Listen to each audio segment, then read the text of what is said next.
So Final Fantasy XVI was quite the gamble for Square Enix because it really does take Final Fantasy into a different direction. Final Fantasy is usually very, JRPG, turn-based combat or more tactical combat, whereas Final Fantasy XVI takes the series into real-time action gameplay that is not emblematic of the traditional Final Fantasy that we know, but sometimes the series has to evolve, and Square Enix figured maybe if we take the game into a more action-based direction, it'll appeal to a wider audience. Critically, it did do pretty well. From 140 critic reviews, we've got a Metascore of 87. The user score is pretty high as well. But in terms of game sales, well, it seems as though Square Enix isn't entirely happy with the results that Final Fantasy XVI is showing so far. This is at least based on Square Enix's recent financial report, as reported by Takashi Mochizuki from Bloomberg. This is a tweet that summarizes the situation as follows. According to analysts who attended Square Enix's earnings call, President Kiryu said Final Fantasy XVI sales did not meet the high end of the company's expectations, and PS5's install base was a limiting factor. According to Square Enix, it's not that the game bombed per se, but they did expect or hoped for higher sales on the high end of where they hoped Final Fantasy XVI's commercial performance would sit, and it just didn't get there. So here's the article from Bloomberg with all of the details. Square Enix shares suffered their worst intraday drop in almost 3 years, erasing a little over a year's worth of gains after the company reported a 79% decline in operating profit. Investors were none too happy by Final Fantasy XVI's inability to deliver a good enough commercial performance where it would offset a lot of the costs from Square Enix's previous ventures. Hopes that Final Fantasy XVI would boost sales were dashed by the company's downbeat earnings report, so the stock went down as much as 15% in Tokyo on Monday as of the publishing of this article, August 6th, 2023. Square Enix was leaning heavily on Final Fantasy XVI to perform well enough to make the numbers in this latest financial report look better than they currently are, but unfortunately, sales of the latest installment of the long-running role-playing title did not meet the high-end expectations. According to Square Enix's president himself, this is what he relayed to analysts on a post-earnings call. As for why Square Enix believes Final Fantasy XVI fell short of the high-end expectations of its commercial performance, Kiryu blames this on the slow adoption of Sony's PlayStation 5 as a limiting factor. Now, if you compare PlayStation 5's overall trend compared to PlayStation 4, in terms of worldwide sales,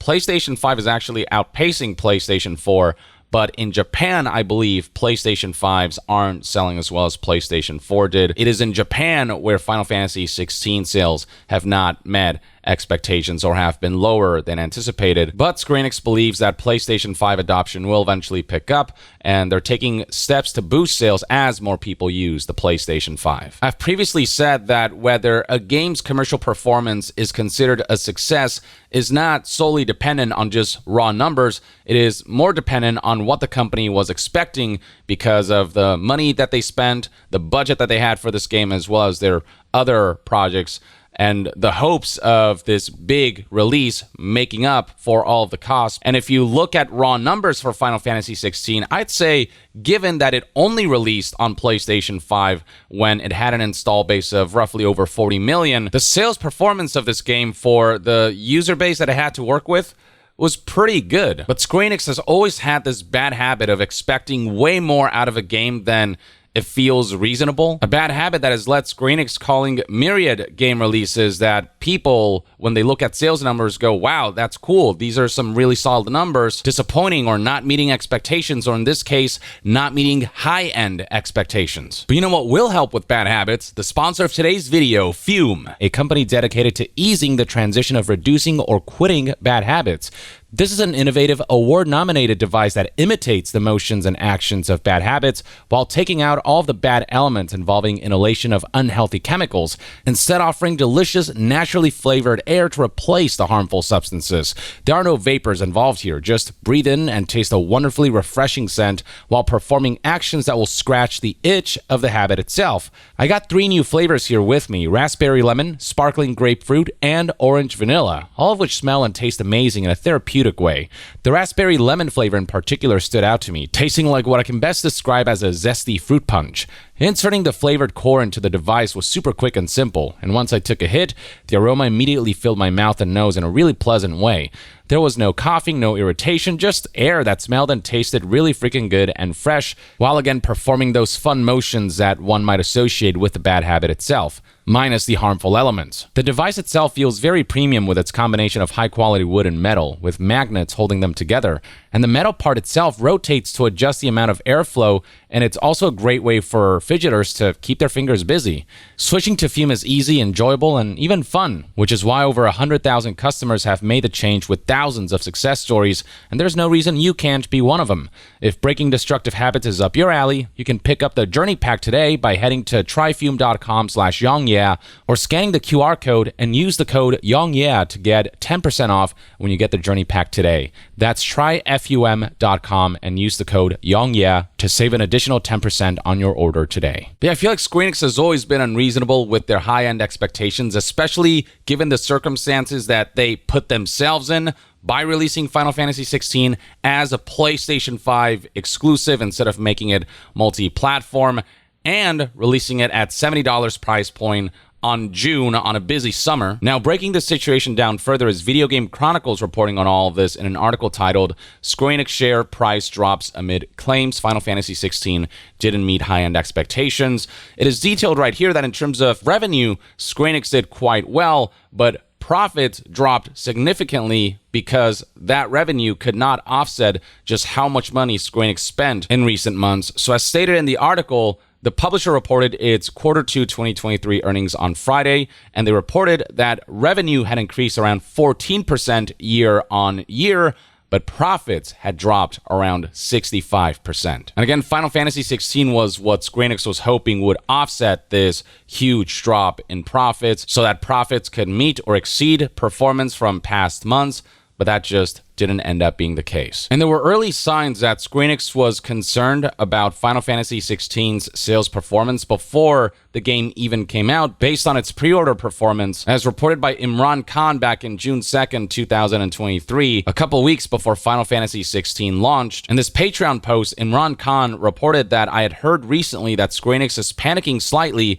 over Final Fantasy XVI's pre-order numbers, which are tracking behind Final Fantasy XV, even accounting for the lesser number of launching platforms. But then the game came out, and a week later, the official Final Fantasy XVI Twitter page happily reported that they're delighted to announce we have shipped and digitally sold 3 million copies of Final Fantasy XVI on PlayStation 5. Thank you for your support. During a time period when PlayStation 5 hardware sales were sitting at close to 40 million units sold. This was in April of 2023. By June of 2023, when FF16 came out, I imagine that hardware sales had surpassed 40 million units. And comparing it to the performance of other PlayStation exclusives, including cross-generation ones like God of War Ragnarok, you can see right here that Final Fantasy XVI did fairly well for itself, placing in 6th place in terms of PlayStation exclusive sales in the first week of launch. It even did numbers that were not too far behind Final Fantasy VII Remake, and that was a PlayStation 4 game when it first launched. And when Final Fantasy VII Remake launched, the PlayStation 4 user base was significantly higher than PlayStation 5's during Final Fantasy XVI's launch, so this all looked pretty impressive when you looked at it from this perspective. And this also made Final Fantasy XVI the fastest selling PlayStation 5 exclusive ever as of the launch of this game. As in strictly PlayStation 5 exclusive, not a cross-gen release, and in terms of overall PlayStation exclusive across PS4 and PS5, it's still the 6th fastest selling. So again, when you look at raw numbers, it's looking pretty damn good. And I feel like it's about as well as it could have performed under the conditions that Square Enix decided to put Final Fantasy XVI in, a PlayStation 5 exclusive. But Square Enix thinks that it could have done better, and they didn't expect sales to take a hit in Japan specifically on the level that it did. Second week sales in particular, Square Enix was hoping would be more sustained in Japan, but instead, Final Fantasy XVI's second week sales tumbled in Japan. And this is a quote from an analyst: "It would be difficult to sell more without a deep price cut." Furthermore, Takashi put out the following hot take: "Some say Final Fantasy XVI's weak sales are due to elements out of Square Enix's control. No, it wasn't. It was Square Enix that decided to launch the game on PlayStation 5 only on June 22nd during this busy summer period at $70.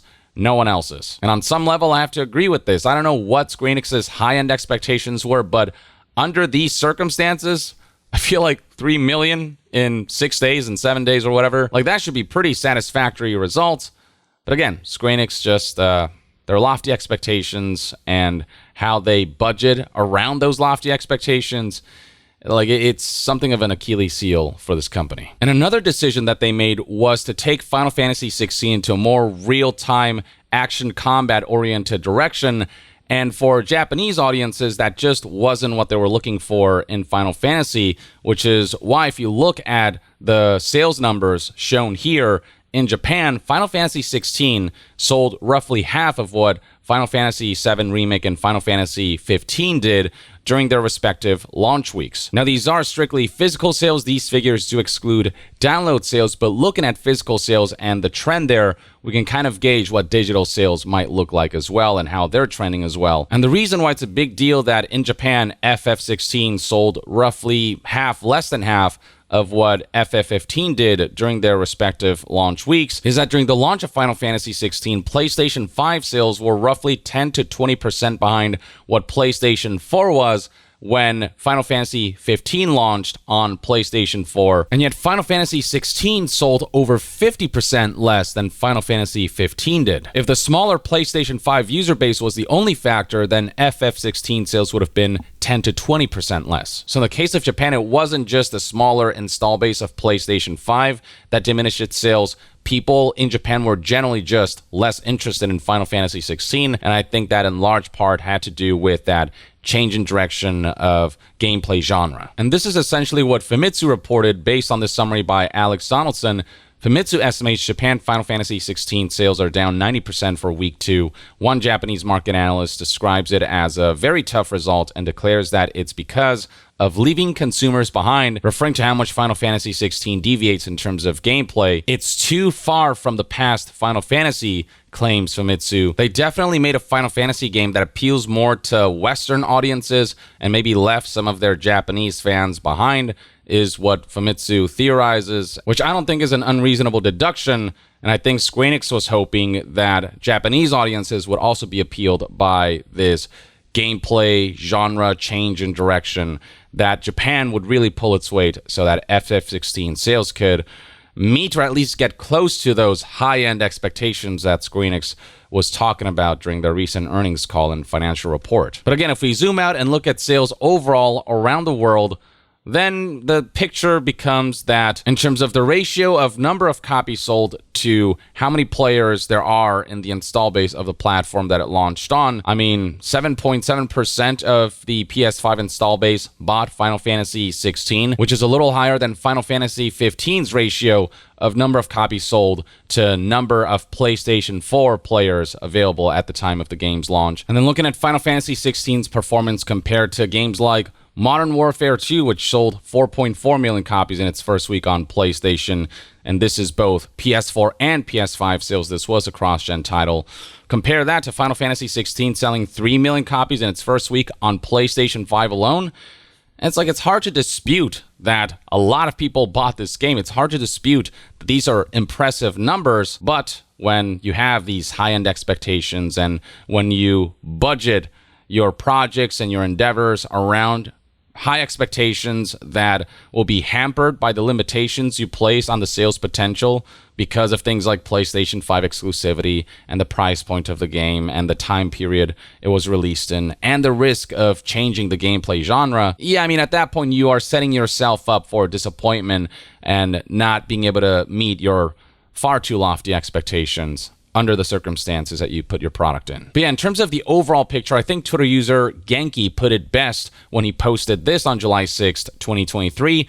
FF16 sales in Japan are weaker than FF15 due to the current state of the PS market in Japan and the game catering more to Western audiences. But 3 million units sold worldwide for a PlayStation 5 exclusive is not weak sales overall, but something not being weak sales doesn't necessarily mean that it won't fall short of corporations' expectations based on the numbers that they were hoping to present to investors to show them that the company is ever growing infinitely, which again is just an unsustainable model, but that's a whole other conversation. So yeah, there you have it, folks. That's one man's take on all of the recent developments surrounding Final Fantasy XVI sales. Let me know in the comments below what your thoughts and opinions are on all of this in the comments below. And to be further updated on all things gaming news, reviews, and discussions, stay tuned right here on Young Yeah. I'll see you guys next time. Young out.